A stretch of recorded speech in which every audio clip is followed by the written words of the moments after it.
Hello and welcome, my friends, to the Renaissance English History Podcast. Another episode. We've up to like 218, I think this one is. And today we are talking about Sir Walter Raleigh, an explorer, an adventurer, eventually executed. So we are going to dig into the life of Walter Raleigh. Thank you to my newest YouTube channel members. If you're listening to this on YouTube, you can click join this channel to become a member. You get extra episodes, you get discounts at my merch shop, all kinds of fun things depending on what level you join at. Super fun. And you get to know that you are supporting this channel, the warm, fuzzy feeling you get inside. So click that join now button and join the community, the new and growing community. Or you can also, if you're listening to this on a podcatcher, you can join via Patreon, which is patreon.com/EnglandCast. Get the same things, extra episodes. Depending on what level you're at, you get a free tutor planner. Super cool. So patreon.com/EnglandCast, or just join the channel if you are listening to me on YouTube. All right, let us get into it. Sir Walter Raleigh stands as a towering figure in Tudor history, embodying the spirit of adventure, ambition, and intellectual curiosity that marked the Elizabethan age. Born around 1554, Raleigh's life unfolded during a period when England was transforming under the reigns of the Tudor monarchs, notably Elizabeth I. The Elizabethan period was a time of exploration and expansion, religious upheaval, and artistic flourishing. It saw England breaking away from the Catholic Church under Henry VIII and then reaching its zenith under Elizabeth I. This was the age of Shakespeare, Marlowe, and Spenser, where literature and the arts were in a state of renaissance, influenced heavily by the humanist ideals of the period. The era was also marked by great geographical discoveries, with figures like Walter Raleigh leading the charge.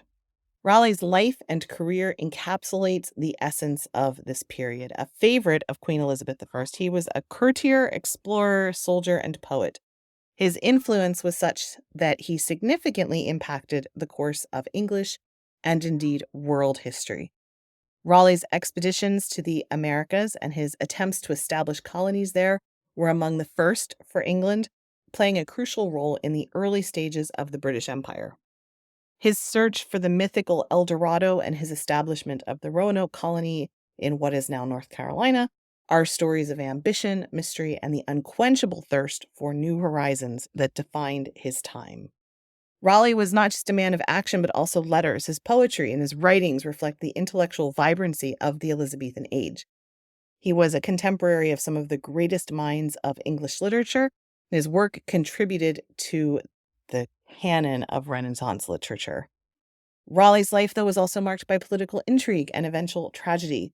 His complex relationship with Queen Elizabeth and later with King James I led him through a series of ups and downs, culminating in his eventual downfall. His life story is a dramatic and telling example of the perils of court life in Tudor England, where favor could lead to great heights and disfavor to the Tower of London. In this episode, we will delve into the multifaceted life of Sir Walter Raleigh. Through his story, we will explore the broader narratives of the Tudor period, a time of profound transformation that shaped the course of English history. Raleigh's legacy, a blend of glory and tragedy, adventure and ambition, serves as a perfect lens through which to view and understand this period. Sir Walter Raleigh's journey began in a modest farmhouse in Devonshire around 1554. He was born into a well-connected gentry family. His early years were shaped by the rural landscapes of Devon, the turbulent religious and political climate of mid-16th century England. His father, Walter Raleigh of Fardell, and his mother, Catherine Champernowne, who I think I'm going to do a members-only video on this week or next because she is fascinating as well, were both of distinguished lineage, providing young Walter with a background that combined the rusticity of country life with the intricacies of noble lineage. The England of Raleigh's childhood was a nation in flux. The Protestant Reformation had taken firm root under Henry VIII and continued under Edward VI, but was briefly and brutally reversed during Mary I's reign. This religious upheaval left an indelible mark on Raleigh, who grew up in a Protestant household during a time of Catholic resurgence. Such early experiences likely influenced his later life, particularly his views on religion and politics. Education played a pivotal role in shaping the young Raleigh. He attended Oriel College, Oxford, albeit briefly, where he was exposed to the humanistic ideals that were sweeping through the intellectual circles of Europe. This education laid the groundwork for his future as a poet and a thinker, immersing him in the Renaissance worldview that championed human potential and inquiry. However, Raleigh was more inclined towards adventure than academic pursuits, and his time at Oxford was short-lived. He soon set off to France to fight with the Huguenots in the French Wars of Religion, gaining an early military experience and taste for the life of a soldier and adventurer. Raleigh's introduction to court life was as serendipitous as it was dramatic. His return to England coincided with the ascension of Elizabeth I to the throne. Raleigh's half-brother, Sir Humphrey Gilbert, already an established figure at court, likely helped introduce him to the royal circle.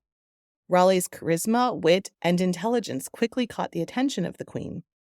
Legend has it that Raleigh famously laid his cloak over a puddle for the Queen to walk over, a story that, while perhaps apocryphal, captures the essence of his bold and flamboyant approach to courtship. His rise at court was meteoric. His combination of bravery, eloquence, and keen political acumen made him a favorite of Elizabeth I. He was granted a royal charter to explore and colonize the New World, and his ventures in Ireland further solidified his reputation as a capable and resourceful leader.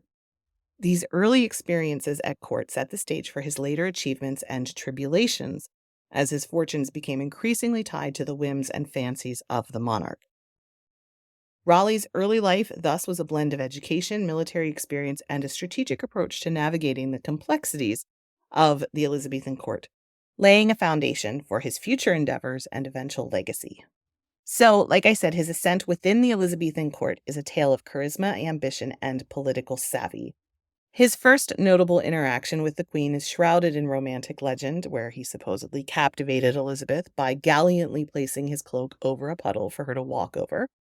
Whether fact or fiction, this story epitomizes his flamboyant and bold approach to life at court. His relationship with Elizabeth was complex and multifaceted. He quickly became a favorite of the Queen, who was charmed by his wit, intelligence, and daring spirit. Elizabeth was known for her ability to discern talent and character. She saw in Raleigh not just a courtier, but a capable administrator and a military leader. Their relationship, however, was not without its strains. Raleigh's favor with the Queen fluctuated, often depending on the success of his ventures and the court intrigues at the time. One of the most significant highlights of his career at court was his knighthood in 1585. This honor not only elevated his status, but also reflected the Queen's recognition of his services to the crown. As a knight, Raleigh was entrusted with more significant responsibilities and undertook various missions on behalf of Elizabeth. Raleigh's career at court was marked by a series of notable achievements. He was appointed Lord Warden of the Stannaries, responsible for the administration of the tin mines in Cornwall and Devon, a position that allowed him to exercise considerable power and influence in the region. He also served as the captain of the Queen's Guard, a prestigious position that placed him at the heart of the royal security apparatus. Raleigh's influence extended beyond the court to the realms of exploration and colonization. He was granted a royal patent to explore and colonize lands in the New World, leading to his establishment of the Roanoke Colony in present-day North Carolina. Although the colony ultimately failed, and I did do an episode on Roanoke a couple of years ago, I'll link to it in the description, it marked one of the first English attempts at establishing a permanent settlement in North America. Despite his accomplishments, Raleigh's relationship with the Queen was not immune to challenges. His secret marriage to one of Elizabeth's maids of honor, Elizabeth Throckmorton, in 1592 led to a temporary fall from grace, demonstrating the precarious nature of royal favor. His time at the Elizabethan court was a period of great personal advancement, but also careful navigation through the complex web of court politics. So interestingly, Raleigh actually never set foot in North America, but he did sponsor and organize expeditions that laid the groundwork for future English colonization. Under his direction, 2 expeditions were launched in the early 1580s, aiming to explore the eastern coast of North America.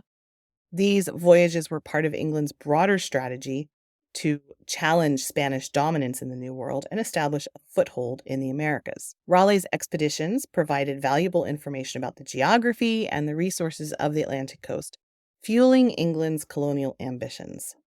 One of Raleigh's most famous exploits was his quest for El Dorado, the legendary city of gold believed to be hidden in South America. His two expeditions in 1595 and 1617 to find this mythical city were driven as much by personal ambition as by national interest. The expeditions ventured deep into the Orinoco River in present-day Venezuela, enduring harsh conditions and hostile encounters with the indigenous people. While Raleigh never found El Dorado, his expeditions contributed significantly to European knowledge of South America's geography and indigenous cultures. His accounts of these voyages, filled with vivid descriptions and embellishments, captured the public imagination in England and Europe. Though ultimately a failure in terms of treasure, these adventures cemented Raleigh's reputation as a daring explorer and stoked further interest in the Americas. Perhaps Raleigh's most enduring legacy as an explorer is the founding of the Roanoke Colony, which he sponsored in 1585. Located on Roanoke Island in what is now North Carolina, the colony was the first English attempt at establishing a permanent settlement in North America. Raleigh himself never visited the colony, delegating its leadership to others, including John White, who would become the grandfather of Virginia Dare, the first English child born in the Americas. The Roanoke Colony, however, is best known for its mysterious fate. When supply ships returned to the colony in 1590 after a 3-year absence, they found it abandoned with no trace of the settlers except for the cryptic word Croatan carved into a tree. This disappearance has sparked centuries of speculation and research, making Roanoke a symbol of the challenges and uncertainties of the early colonial ventures. You can listen to my full podcast on that. Like I said, I'll put a link in the description. The historical significance of Roanoke lies not only in its mysterious end, but also in its role in the broader narrative of European expansion and colonization. The colony's establishment marked the beginning of the English colonial enterprise in the Americas, a precursor to later successful settlements like Jamestown and Plymouth. It represented the ambition, risk, and often harsh realities of the age of exploration. Raleigh's contributions as an adventurer and explorer are a testament to the bold spirit of the Elizabethan era. His voyages and ventures, while fraught with challenges and mysteries, played a pivotal role in expanding the horizons of the known world and laid the groundwork for the eventual establishment of the British colonies in the New World. His exploits, encompassing both triumph and tragedy, are integral to understanding the complexities and aspirations of his time period. Walter Raleigh was also, though, the quintessential Renaissance man, deeply engaged in the intellectual and artistic currents of his time. His contributions as a poet and writer are reflective of the vibrant spirit of the Elizabethan age, an era marked by a flourishing of arts and literature. The term Renaissance man aptly applies to Raleigh, who was not only involved in exploration and politics, but also deeply immersed in the cultural and intellectual pursuits of his era. He epitomized the Renaissance ideals of a well-rounded individual, proficient in multiple fields. Raleigh's engagement with literature and poetry was part of a broader cultural movement in Elizabethan England, where courtiers were expected to excel in arts and letters as much as in politics or military affairs. Raleigh's literary contributions, though not as extensive as those of his contemporaries like Shakespeare or Spenser, are significant for their depth and reflect his wide-ranging experiences and thoughts. His poetry, often overshadowed by his more public exploits, is characterized by its eloquence, wit, and sometimes its melancholic tone. One of his most famous poems, The Nymph's Reply to the Shepherd, is a response to Christopher Marlowe's The Passionate Shepherd to His Love. In this work, Raleigh adopts the voice of a nymph, responding skeptically to the shepherd's romantic promises, showcasing his ability to engage in the intellectual and artistic dialogues of his time. Another notable work is The Lie, a satirical poem that critiques the vanity and deceit of courtly life and the broader societal norms of the day. This poem's blunt honesty and reflective tone provide a window into Raleigh's own disenchantment with the world that he inhabited. Raleigh's writings are a mirror to the Elizabethan age, a period of great dynamism, exploration, and intellectual inquiry. His works encapsulate the era's preoccupations with love, nature, exploration, and the complexities of court life. They also reflect the humanist ideal. They also, of course, reflect the humanist ideas prevalent during the Renaissance, emphasizing the individual experiences and expression of individual people. In his poetry and prose, Raleigh often explores themes of love, mortality, and the human condition, echoing the broader existential inquiries that characterize the period. Raleigh's legacy as a poet and writer, therefore, is inseparable from his identity as a Renaissance man and prominent figure of the Elizabethan age. His literary works offer a nuanced perspective on the era, revealing a man who was not only a participant in the grand adventures of his time, but also a reflective observer of its complexities and contradictions. Sir Walter Raleigh's life, marked by dazzling heights of favor and influence, was equally shadowed by dramatic falls from grace, illustrating the volatile nature of political power in Elizabethan and Jacobean England.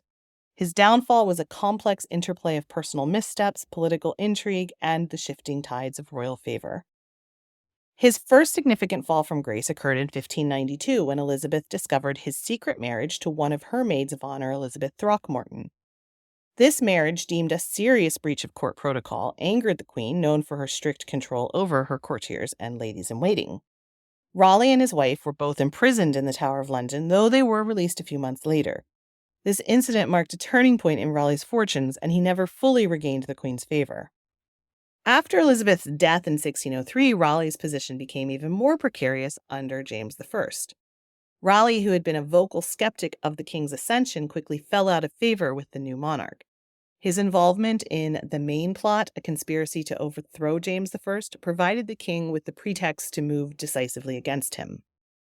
Raleigh was arrested and imprisoned in the Tower of London in 1603, accused of treason. The trial was a high-profile affair, and Raleigh conducted his own defense. However, the trial was marred by irregularities and the use of torture to extract confessions from other accused conspirators. The evidence against Raleigh was largely circumstantial and based on testimony of a single and unreliable accuser, Lord Cobham. Despite the lack of concrete evidence, Raleigh was found guilty of treason. His sentence was a testament to the severity with which the Jacobean regime viewed real or perceived threats to its stability. Raleigh was initially sentenced to death. This was commuted to imprisonment by James I, who likely saw political advantage in keeping Raleigh alive but neutralized. The charges against Raleigh and the conduct of his trial have been the subjects of historical debate. The trial is often cited as an example of the miscarriage of justice, reflecting the arbitrary and politically motivated nature of legal proceedings of the time. Raleigh's eloquence and dignity during the trial won him much public sympathy, but they were insufficient to sway the outcome in a politically charged atmosphere. Raleigh's imprisonment lasted for 13 years, during which time he wrote extensively, including his work The History of the World. His eventual release in 1616 was conditional and aimed at exploiting his expertise for a further expedition in search of El Dorado. This final venture, which ended in failure and the breaching of peace with the Spanish, provided James with the grounds to reinstate Raleigh's original sentence. His execution in 1618 was the culmination of a life entangled in the web of political intrigue. His downfall reflected not only his complex character, but also the intricate and often perilous dynamics of power and favor. His final years were a blend of fleeting hope and ultimate tragedy, encapsulating the dramatic arc of his life. After languishing in the Tower of London for 13 years, like I said, he was released in 1616, not out of royal clemency, but for a practical purpose. James wanted to benefit from Raleigh's knowledge and experience and authorized him to lead an expedition in search of El Dorado, which turned disastrous. Not only did it fail to find the mine, but it also led to a conflict with the Spanish, a violation of the conditions of Raleigh's release and peace terms with Spain. When he returned to England in 1618, Raleigh was arrested, and his earlier sentence of execution, issued over 15 years prior, was reinstated. This time, there was no reprieve. Raleigh was beheaded at Whitehall on October 29, 1618. His final words and composure at the scaffold reflected his enduring spirit. His execution was as much a political decision by James I to appease the Spanish as it was a final act in the downfall of one of the period's most remarkable figures. Apparently, his final words were, "Let us dispatch. At this hour, my ague comes upon me. I would not have my enemies think I quaked from fear." He was allowed to see the axe that would be used to behead him, and then he said, "This is a sharp medicine, but it is a physician for all diseases and miseries." According to biographers, his last words spoken to the hesitating executioner were, "What dost thou fear? Strike, man, strike." Walter Raleigh is also famous for having introduced tobacco to England. He was one of the people to popularize tobacco smoking, and he actually left a small tobacco pouch found in his cell shortly after his execution. And engraved on the pouch was a Latin inscription that I'm not going to try to read, but it translates to, "It was my companion at that most miserable time." So we will leave it there with Walter Raleigh, a complicated man who is remembered in pop culture and history. His legacy is often romanticized. He's remembered as a dashing courtier, a brave explorer, and a victim of political intrigue. He was a quintessential Elizabethan hero, but these portrayals sometimes gloss over the complexities of his character and the darker aspects of his life and times. No matter what, though, his story is a testament to the heights of ambition and the depths of misfortune that characterized the lives of those who navigated the turbulent waters of Tudor and early Stuart England. His legacy continues to be a subject of fascination and debate, embodying the extraordinary dynamism and the perilous nature of the age in which he lived. So thank you so much for listening, my friends. If you want to get extra episodes and support this podcast, I sure would appreciate you joining my Patreon page or joining the channel on YouTube, depending on where you're listening to this. englandcast.com/Patreon for the Patreon page, where you can join for as little as $1 an episode, or just join the channel for a monthly subscription on the YouTube channel. Either way, you get awesome goodies, fun stuff, extra videos, all kinds of good stuff. All right, my friends, thank you so much for your support and your listenership. I will talk to you again very soon. Blow, northern wind, send who may be sweating. Blow, northern